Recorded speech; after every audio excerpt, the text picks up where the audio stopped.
Olá, gente. Você está aqui no canal Outro Livro. Hoje a gente vai conversar sobre o Ninguém Quis Ver, da Bruna Mitrano, que está aqui com a gente. O livro saiu pela Companhia das Letras em 2023. É um livro de poesia, tem 94 páginas e tem um texto de orelha da Heloísa Buarque de Holanda. Seja muito bem-vinda, Bruna. Obrigada. Eu gostei da forma que você mostrou o livro. Ninguém quis ver, mostrou assim, pá, veja. Pois é. A câmera não ajudou muito, ficou um pouco desfocado, Não, dá mas para e ver. aí ajuda a brincar com a ideia do ver também, que é algo que está muito presente no seu livro. Achei que foi de Gente, propósito. É, a Bruna me mandou a mini bio. Ela nasceu e vive na periferia do Rio de Janeiro. Ela é escritora, mediadora de leitura, publicou poemas em diversos jornais, revistas, antologias no Brasil e no exterior e é autora dos livros Não, que saiu pela Patuá em 2016, e Ninguém Quis Ver, esse agora de 2023. A gente tinha conversado um pouco antes, né, Bruna? Você disse que talvez não conseguisse responder a isso, que seria situar esse livro em relação ao não, né? Mas talvez a gente possa pensar um pouco nesse tempo de escrita mais dilatado, né? Que tem um intervalo de 7 anos, afinal de Sete contas, anos. entre os dois livros. Talvez pensar um pouco o que você viu na tua mudança de 2016 para cá, enquanto poeta, os seus poemas. Você acha que eles mudaram, que eles continuam com uma mesma voz? O que você pensa assim? Eu acho que eles mudaram muito. A voz eu acho que é a mesma.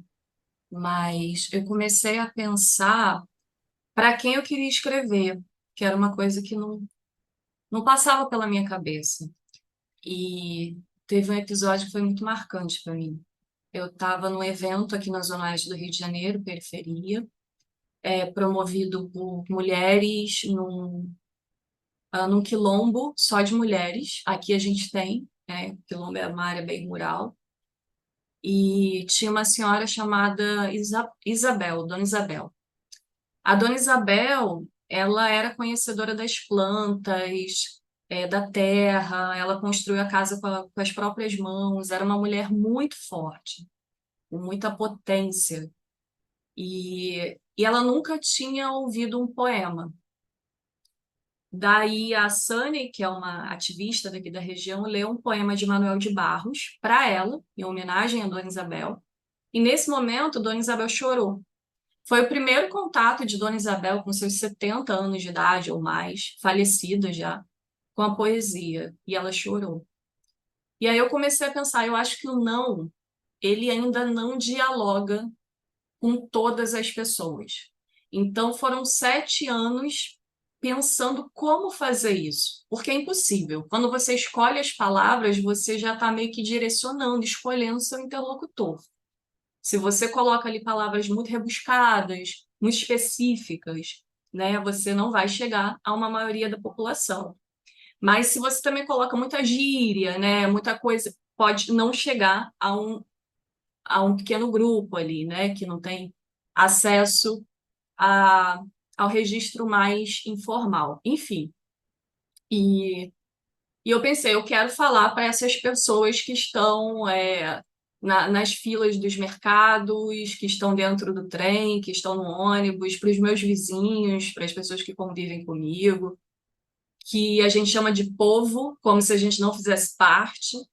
A gente tem essa manhã, todo lado do povo, que eu não sei o quê, porque o povo precisa, como se você não fizesse parte do povo. Se você não faz parte do povo, você está onde nesse lugar, entendeu? E eu queria tentar dialogar. E aí a minha grande preocupação, quando eu publiquei o Ninguém Quis Ver, era essa, o meu grande medo. Não era de não ser, do livro não ser aceito no sentido de, o livro é ruim, bom ou ruim, não me interessa. Esse é um critério para mim absolutamente falido. Eu queria saber se ele ia dialogar com as pessoas. No não, eu não pensei isso. O não, eu realmente queria colocar ali no papel muita coisa que eu vinha carregando, talvez por isso o título.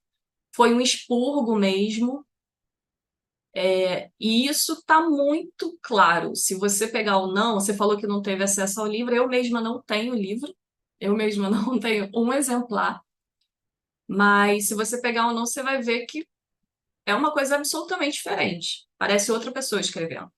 Tem o mesmo plano de fundo, mas a linguagem é algo assim que eu acho que eu ainda tentava construir uma ideia de poesia acadêmica, ainda estava muito perto da academia, porque eu terminei meu mestrado em 2013 e não quis mais voltar, Uhum, né? E aí eu escrevi, publiquei o não em 2016, então ele foi escrito nessa época do mestrado, mais ou menos. E foi um livro importante, foi um livro que eu escrevi para não morrer, porque eu estava com uma depressão absurda, eu não conseguia sair de casa. E ele me trouxe tanta coisa gostosa, sabe? Tanta alegria, porque eu acho que a gente não escreve para ganhar fama. Quem ganha fama sendo escritor, sabe? A gente nunca vai ser Beyoncé, Jay-Z na vida. E ter esse retorno que é tão bonito, sabe? Um jovem lá do norte, uma pessoa de outro país, vir te mandar mensagem, isso foi me trazendo uma alegria tão grande, as pessoas querendo me ouvir. Eu sou muito quieta, eu vivo num lugar distante, como o livro fala, e distante é um símbolo, porque existe um lugar longe, né? A física garante que eu tô o centro do Rio e o que é chamado de periferia tem a mesma distância, né? Mas o que é chamado de periferia é sempre o longe. Então eu estou nesse lugar longe e eu tenho pouco contato com pessoas que publicam, porque aqui a gente não tem muita gente publicando, aqui não tem livraria, né? Eu não sei muito o que está acontecendo no circuito literário, não sei muito como é que eu estou sendo recebida, o livro está sendo recebido, a não ser pelo que eu vejo nas redes sociais. Então eu comecei a receber convite para falar e eu sou muito tímida e fiquei feliz, assim, eu falei, é um outro momento da minha vida que eu começo a falar de fato, né? E fiquei muito feliz, assim, o não, ele trouxe muitas possibilidades. E o Ninguém Quis Ver não foi um livro pensado, foram poemas escritos durante esses 7 anos e depois eu resolvi juntar. Quando eu recebi o convite da Companhia das Letras, a Alice Santana me convidou, eu falei, olha, eu acho que eu já tenho um livro aqui. E aí eu enviei, ela gostou bastante.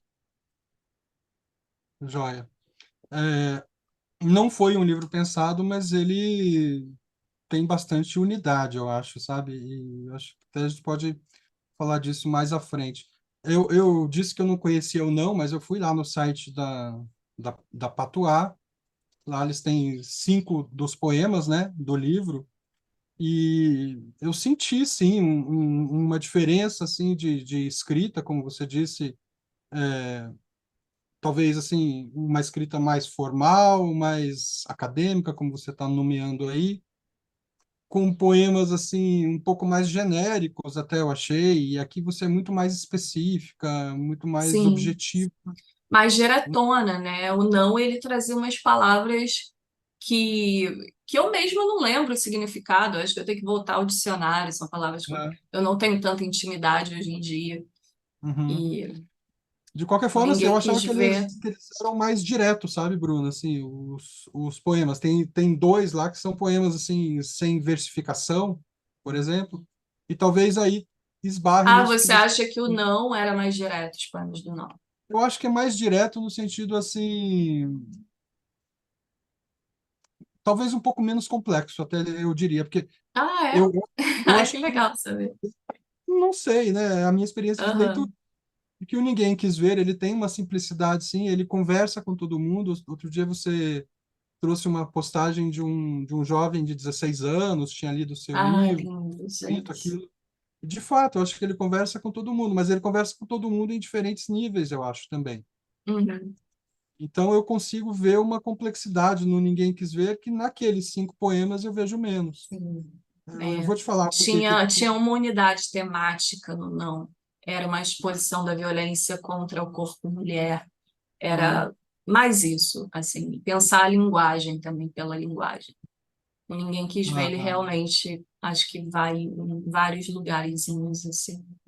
Foi até um pouco difícil de organizar, porque eu pensava, ah, tem poemas que não cabem aqui. E Ah, coloquei. no texto de orelha aqui, né, gente, do Ninguém Quis Ver, a Bruna, a Bruna não, desculpe, a Heloísa Buarque de Holanda, né, Heloísa Buarque, ela fala que havia mais zanga no primeiro livro e há mais reflexão nesse segundo, né, assim, além da representação das vozes invisibilizadas, principalmente as vozes femininas, vozes familiares, tal. Uhum. E eu acho um pouco isso também, né? É, quando eu estou falando aqui de ironia, no Ninguém Quis Ver, eu acho que é um pouco essa voz reflexiva, assim, que ainda que você tenha obtido essa linguagem que te permita se comunicar com todo mundo, eu acho que o todo mundo também não é homogêneo, né? Então, assim, eu vou ver de um jeito, a outra pessoa vai ver de outro, então, por isso que eu acho que tem uma complexidade ali, que você consegue ser simples sem ser simplória, assim, no Ninguém Quis Ver, eu acho que é um pouco isso. Ai, que bom. É, Acho que foi bom, uma tentativa de organizar essa zanga. Porque quando é só a zanga, gostei muito dessa ah, palavra, zanga, você não consegue se comunicar. E era sobre isso que eu estava falando. Eu fiquei 7 anos pensando como eu posso dialogar com as pessoas. Não é deixar o poema fácil de, mas tudo bem se ficar fácil. Eu não sei de onde, quando surgiu essa ideia de que literatura de fácil entendimento, poesia de fácil entendimento é uma coisa ruim. Eu acho que as coisas têm que ser compreendidas, né? E foi essa preocupação, não de ser compreendido, mas de ter um diálogo. Talvez por isso. olha, eu acho que tem um elitismo na cultura brasileira, um elitismo principalmente macho, patriarcal, que é esse elitismo que vem do parnasianismo, que vem do soneto, que vem da poesia concreta, né, que vai muito para o lado formal, assim, e perde de vista o lugar de onde a gente fala, né, com E se quem a gente você fala. pega Augusto, Décio, sabe, a galera da poesia concretona mesmo, você vê que tem ali um desejo de diálogo. Você consegue entrar naquele poema ali. É uma coisa incrível. Uma palavra diz um universo inteiro. Eu acho que não é a coisa da forma, não. Eu acho Uhum, que existe mesmo um desejo de certos escritores de criar muro, criar muros em volta dos seus poemas. Não é bom que ninguém entenda. Eu não quero que ninguém entenda. Eu não estou escrevendo para ninguém. Então, por que está publicando, né? Porque escrever poesia é pela poesia. Mas se em algum momento você se mete nessa loucura que é o mercado editorial, a publicação, não tem sentido, né? A poesia passa a ser coletiva aí. exato. Tem uma discussão ainda, só para fechar o que a Heloísa Buarque fala na orelha. Ela diz que você se indaga sobre a função do seu texto. Você abriu um pouco a tua fala, né, pontuando isso daí. E aí ela põe escrever de onde, para quê, para quem, né? E você mencionou há pouco aí a condição periférica, a condição longe, né? Que é um longe, no fim das contas, que é o centro da maioria da vida Que é dos o meu brasileiros. centro, né? Porque essa ideia de centro, ela precisa ser abolida também, né? Porque senão a gente vai sempre caminhar de um lugar para o outro muito distante. A gente não pertence àquele lugar, então a gente vai chegar àquele lugar e voltar para o nosso lugar. A gente vai sempre desejar estar em outro lugar. Quando a gente começar a entender que o lugar onde eu estou é o meu centro, sem a necessidade de deslocamento ou pensando num duplo deslocamento, eu vou para lá, mas ele também vem para cá, a gente vai acabar com a ideia de centro porque não vai existir mais periferia, né? Mas desculpa. Ah, Só fazer um comentário em relação a isso que a Elo falou. Eu não aham, conhecia Heloísa Buarque, né?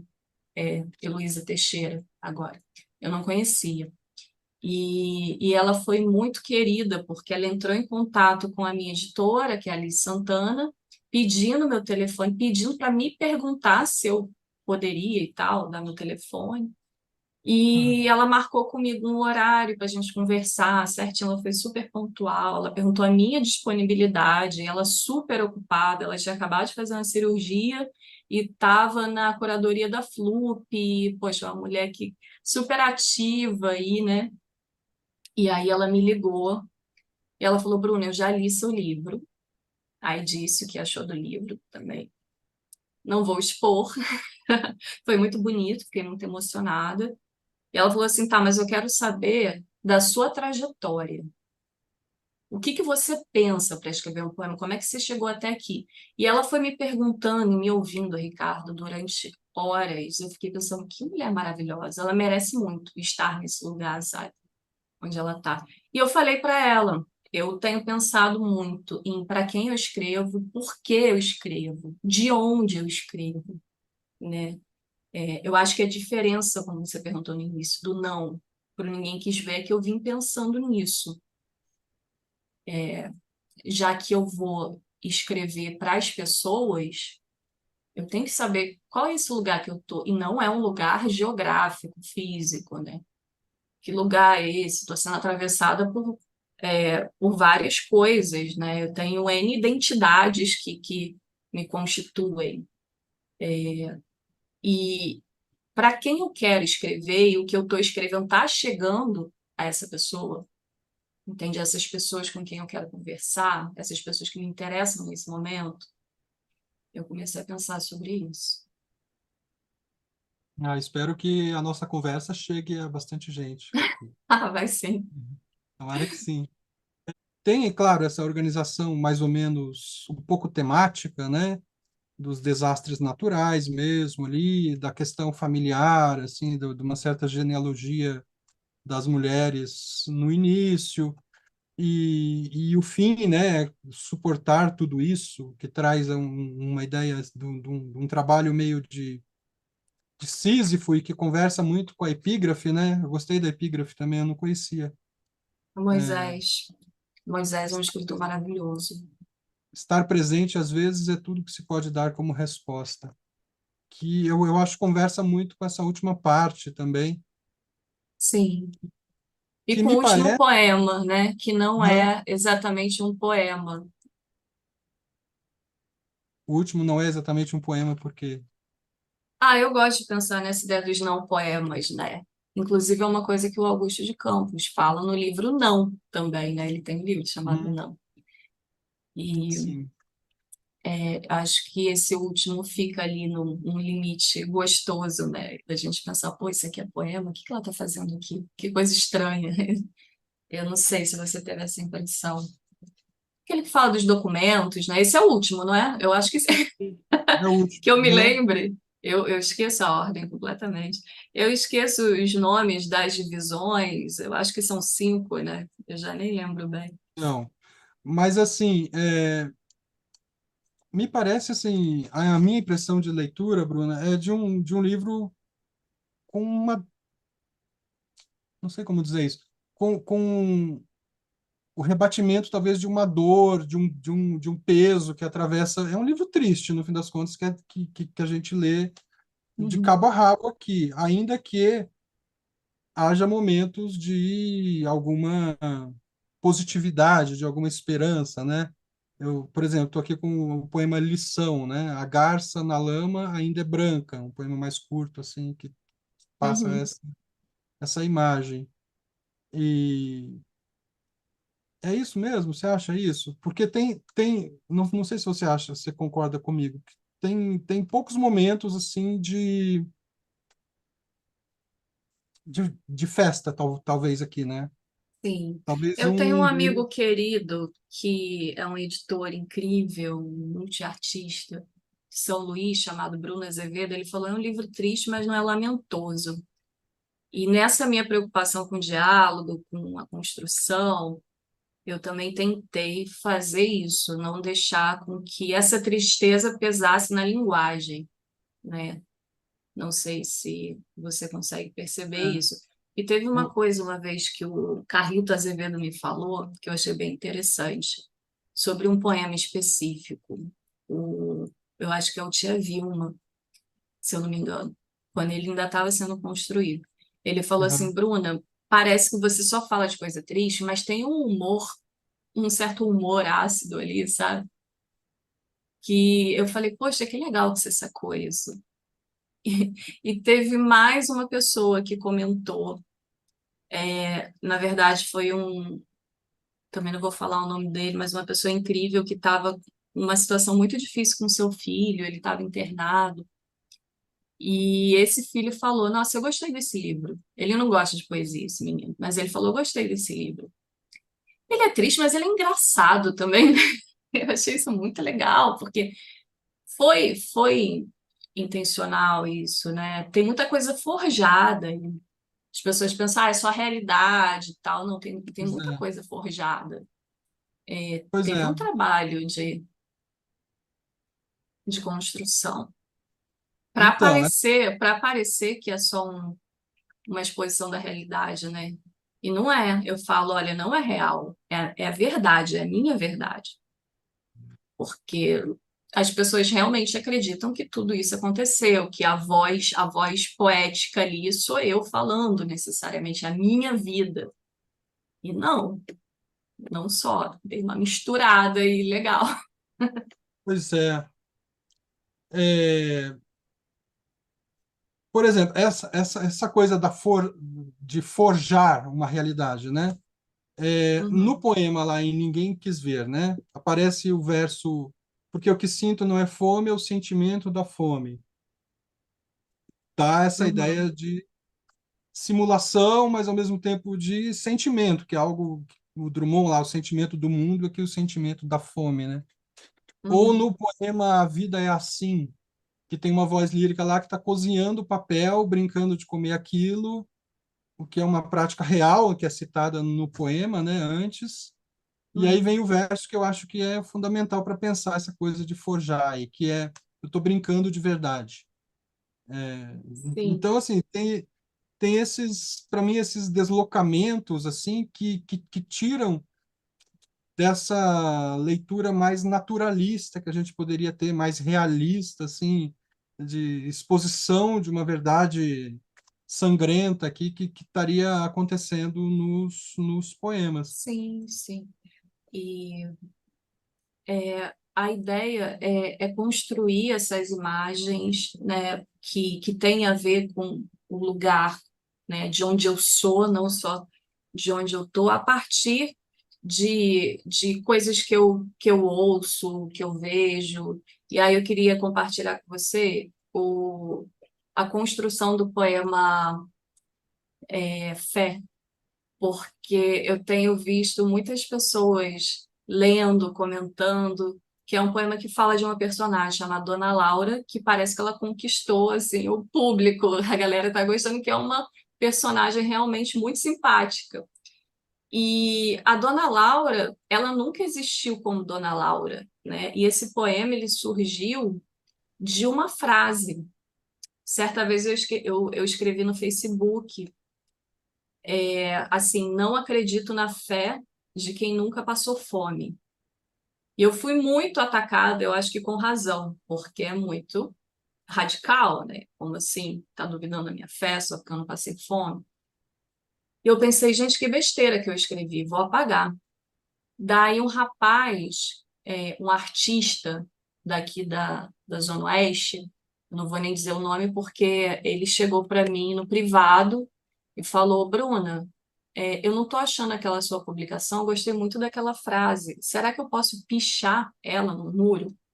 Aí eu falei, claro, nem precisa colocar crédito. Eu vou ficar muito feliz de ver um poema não, não é um poema ainda, uma frase pichada. E aí foi assim, meu ato falho veio disso, porque eu pensei, gente, é o tipo de coisa que eu tenho que dizer num poema. Porque quando ele me falou, eu vou colocar no muro, eu acho que eu tenho que transformar isso num objeto artístico. Não é o tipo de coisa que eu posso colocar numa rede social, que parece minha opinião, né? Uma coisa muito determinista. E eu quis colocar isso num poema. Então eu construí Dona Laura com essas características que eu acho que representam bem, né, essa mulher do lugar de onde eu sou, para chegar a esse final. Eu estou te dando esse exemplo exatamente porque a gente está falando dessa coisa de forjar o real, né?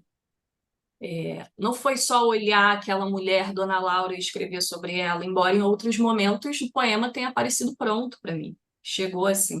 Eu sempre falo, por exemplo, quando eu vou ler o 19 de junho de 2000, eu acho que é isso, 12 de junho de 2019, que é um poema que fala de um homem decapitado, com a cabeça em cima da barriga. Tem várias metáforas, é um poema até excessivo, tem metáforas demais, eu não queria colocar tanta metáfora, mas aquele poema ele surgiu pronto, eu vi aquela cena, eu vi aquela imagem. E a primeira versão, que está no 29 Poetas hoje, eu dedico à facção, ao Comando Vermelho, que foi responsável por escrever esse poema, por inscrever também, né? Uhum, uhum. E é isso, aí o forjar entra nisso aí, né? Eu pego uma coisa que de fato eu vi e coloco ali jogando. Eu acho que esse poema ele é tão pesado, né? Ele me fez bem, assim, eu precisava escrever ele para não enlouquecer. Esse do homem degolado, né? Morto, degolado, realmente não tem como continuar vivo. Mas ele é tão pesado que eu fiz questão de colocar ali umas piadinhas, né? Tem ali uma coisa de umas piadinhas, assim, parece um porco a pururuca de desenho animado e tudo mais. Uhum. E, por outro lado, quando eu pego um poema que, uma imagem que surge de uma frase, né? Eu já tento tornar aquilo algo mais sério. Então, é esse jogo, né? Essa brincadeira ali. Esse quebra-cabeça que eu estou desmontando, na verdade. Sim, sim. É. Nesse poema Fé, ao qual você se referiu há pouco, tem um outro tipo de forjar, que eu acho, que aparece, que ele aparece, eu acho que em vários poemas, que é aquela coisa do brincar de verdade, que é esse eu lírico aqui, vamos usar esse termo aqui, que usa a mesma faixa lá da Dona Laura, mas diz, mas não senti nada. Então, assim, tem uma identidade com essas vozes todas invisibilizadas, com essas pessoas, né, desse ambiente mais periférico, mais oprimido, mas ao mesmo tempo tem um deslocamento em relação a isso, a essas condições que são as suas e não são ao mesmo tempo, né? Você está representando determinado, tanto que tem muita narrativa, assim, tem muito exercício de memória nos seus poemas, Uhum. ou uma simulação de memória também, Sim, sim. taxar assim como memória mesmo, porque justamente tem essa, quando eu estava falando de complexidade no começo, é um pouco isso. Tem a apresentação da realidade, mas tem determinados pontos ali que são pequenos, que são mínimos, mas que, como aquela ideia lá da prótese que diminui lá com o frio, não é isso? É isso, é. É, Mas que é capaz de abalar a estrutura toda. Então, assim, sim. eu acho que esses pontos pequenos, como o humor que você falou aí há pouco, do porco a pururuca, da favela aparecendo árvore de Natal, esses pontos mínimos nos seus poemas que me chamaram a atenção, porque eles impõem um giro ali, um Sim. deslocamento para quem está lendo. Eu Só fazer um parênteses aqui, eu consegui abrir no poema, você falou do pós-cirúrgico. Aham. A parte 2 termina assim: a calma em excesso enrijece as articulações. E eu queria falar sobre movimentos de mudança, movimentos sociais, entendeu? Quando a gente tem paciência demais com certas coisas, a gente não consegue mudar. É sobre isso. Não era só sobre o corpo físico, né? É sobre esse corpo coletivo também. Uhum. Uhum. É, É, é só para marcar isso, né? Como tem também umas provocaçõezinhas ali do tempo todo. da passividade em alguns momentos, tem Uhum. momentos em que você enuncia uma desforra, uma vingança, uma revolta, Sim. mas são pontuais, né?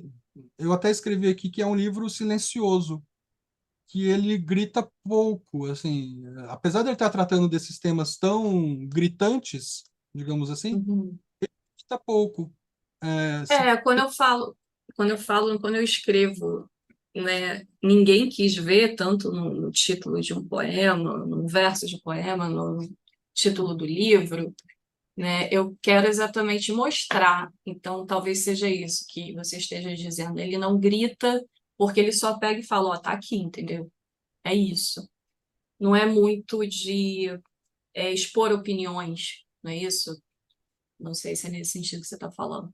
acho que é isso também, mas mesmo com você tratando de situações que são muito trágicas, que são muito pesadas, de diferentes níveis de violência aqui, diferentes tipos de violência, morte de animais, violência sexual, tem de tudo, assim, desastres Uhum. naturais, mas o tom não é.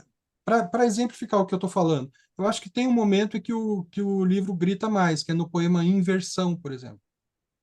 Sim, que é puro Aí grito, você, aliás, né? Que é puro grito. Por isso que eu te falo que são coisas muito diferentes, são poemas feitos nesse intervalo de 7 anos, em momentos diferentes, não foi pensado como uma unidade. E aí eles, até no formato, divergem bastante.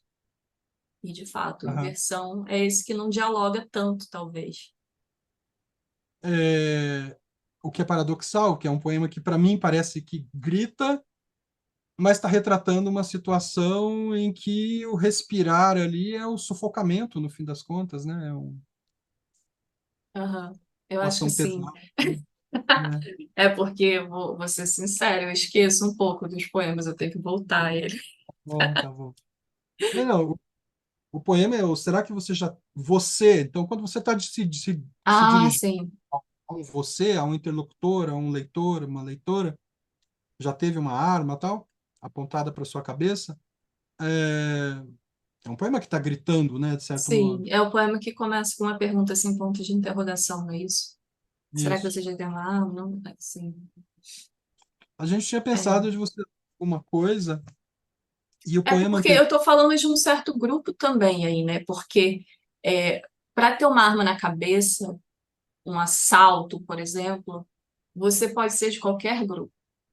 Mas para ter uma arma na mão e alguém te dizendo, vai, você vai ter que atirar, você vai ter que aprender a fazer isso, você é de um grupo muito específico. E era sobre ele que eu estava falando. Uhum. Os sem escolha, né? Os que não podem escolher. Eu não quero segurar essa arma, não tenho vontade. Ele está sendo, acho que, condicionado a isso. Eu ia dizer obrigado, mas não, está sendo condicionado a isso. Sim. Você quer ler o poema anterior? A gente tinha pensado de ler Qual?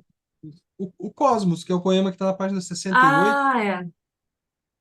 Vou ler o que é código. um poema curtinho, mas eu acho que tem É uma o quê? positividade 48? assim que é interessante. É qual página mesmo que você falou? 68. Ah, tá. Cosmos. 6 meninos sentados no meio-fio. O maior diz: o pai do Beto é legal. Me chamou para trabalhar na peixaria. É esse, né? E aí? Eu gosto dele. Ele não ia entrar no livro também, porque eu falei também, olha, ato falho, e vários não iam entrar. Eu, eu achei ele muito sem sentido, muito sem pé nem cabeça. Eu falei, gente, não tem, não parece poesia isso, não tem rima, não tem nada. É muito esquisito. Eu acho que as pessoas vão achar esquisito demais. Falar que bosta é essa, sabe? Bruno, eu acho legal esse poema porque ele traz um respiro, ele traz uma diferença para o livro. E essas pequenas diferenças, para mim, enquanto leitor, é o que interessa, assim, no fim das contas, que faz a sua poesia ser Eu tô lendo ele brilhante, aqui. assim, e mais complexa, eu acho, até do que você acha que ela seja, assim, E uma sinceramente. curiosidade que eu tinha comentado com você antes da gente começar a gravar, né, que Cosmos é o nome do bairro onde eu moro, onde eu tô agora. E eu organizei o livro todo nesse lugar. Essa cena, ela aconteceu mais ou menos assim, eu estava passando, tinha os meninos conversando e eu ouvi essa frase. A frase foi exatamente essa. Ah, o pai do fulano, ele é muito legal, ele me chamou para trabalhar. Eu fiquei pensando, gente, esse é o universo dessas pessoas, né, dessas crianças aqui. O ser legal para elas é chamar para trabalhar. O mundo é isso aqui. Eu fui uma criança que achava que todo o Rio de Janeiro tinha cara de Bangu e Campo Grande, para quem não conhece. Bangu e Campo Grande, dá uma googlada, que é essa periferia, né? Periferia da periferia. O Rio de Janeiro é uma cobrinha assim, né? Esticado. O centro está aqui, a Zona Oeste está na outra ponta. É mais rural e tal. Eu achava que o Rio de Janeiro todo era isso aqui, porque era isso aqui que eu conhecia como Rio de Janeiro. Essas crianças, elas são exatamente a criança que eu fui. Acham que o mundo é todo isso aqui. Então eu pensei no Cosmos também, nossa, que irônico, né? Um bairro tão pequeno, tão distante do que as pessoas consideram cultura, arte, etc., também com tanta dificuldade de acesso a outros lugares, falta de planejamento, falta de estrutura, né? A gente tem aí um grande problema nesse sentido. A gente só tem o trem aqui que vai para o centro da cidade e que não funciona aos domingos, praticamente, acaba cedo. Enfim, elas estão presas a esse lugar de alguma forma, como eu também me senti durante muito tempo. Mas eu só me dei conta de que eu estava presa quando eu vi outros lugares. Eu achava que isso aqui era tudo, né? Eu não conseguia ver muito além da ideia de, eu vou terminar os estudos, vou trabalhar e ok. Eu nunca Uhum, imaginei que eu poderia escrever um livro. Essas crianças também não pensam nessa possibilidade, não que eu acho que isso seja vencer na vida, sair desse lugar, mas era o que eu estava falando sobre escolha. Os sem escolha são essas pessoas, entendeu? Tudo bem querer trabalhar na peixaria sem problema nenhum, se for aquela escolha, se for a escolha daquele garoto de fato, né? Se ele pode escolher, olha, eu quero ser médico ou eu quero ser peixeiro? Eu quero ser peixeiro, então ok. Ele teve essa possibilidade de escolher. E aí eu fiquei pensando em tudo isso para escrever um poema de 6 linhas, de 6 versos, né? uhum. Dá trabalho escrever poema curto, eu acho. Sim, sim. Mas você tem poemas mais longos também, alguns com fragmentos, outros numerados, tem uma variedade formal aqui, eu diria. Uhum, Você tem. falou no começo, Bruna, sobre assim, a sua intenção de tornar o seu livro comunicável a um maior número de pessoas possível, e ao mesmo tempo você traz, pelo menos em grande parte dele, né, principalmente no início, tal, essa presença da memória muito forte Uhum, e que dá a impressão de memória pessoal, assim. Como é que uhum. você articula essa generalização, ou seja, conversar com todo mundo e ao mesmo tempo tratar de temas que são tão aparentemente pessoais, assim? É, eu Eu tinha medo, mas eu sabia que ia ter muita identificação, né? Então acho que o diálogo vai nesse sentido. E eu lembro de um amigo comentando que ele falou assim, Bruna, você fala que seu livro é autobiográfico. Ele não é, ele tem um tom, ele tem um caráter autobiográfico, ele se assume como autobiográfico.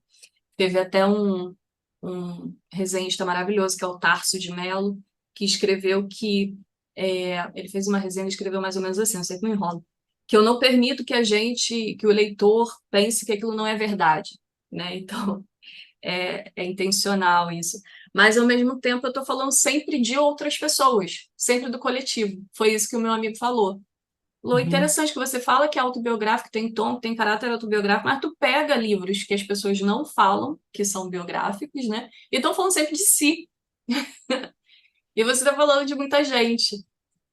E é isso, eu já imaginava também a coisa da identificação, né? Eu acho que a ideia do diálogo veio daí.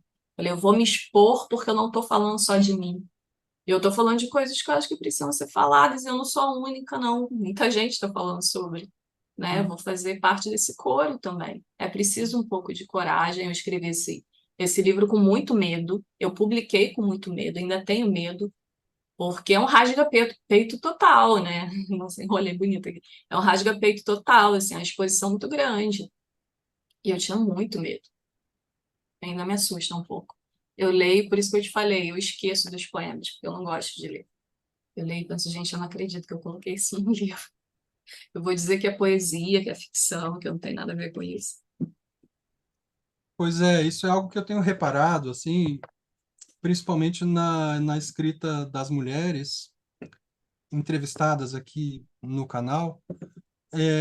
Por exemplo, o livro lá da Ieda Magri, que é um romance chamado Uma Exposição.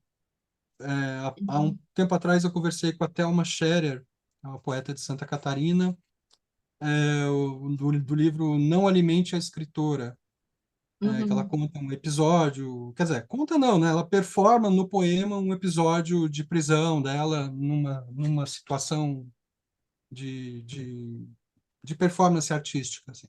Aham. Então, essa potência feminina na literatura traz sempre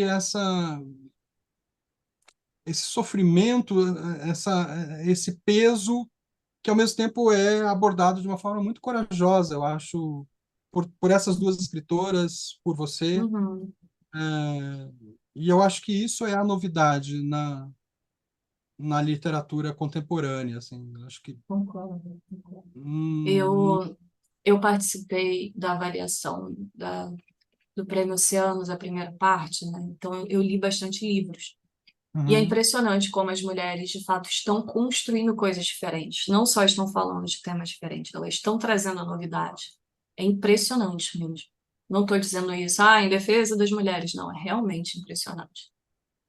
Isso que dá a silenciar por tantos séculos, né? sim, sim.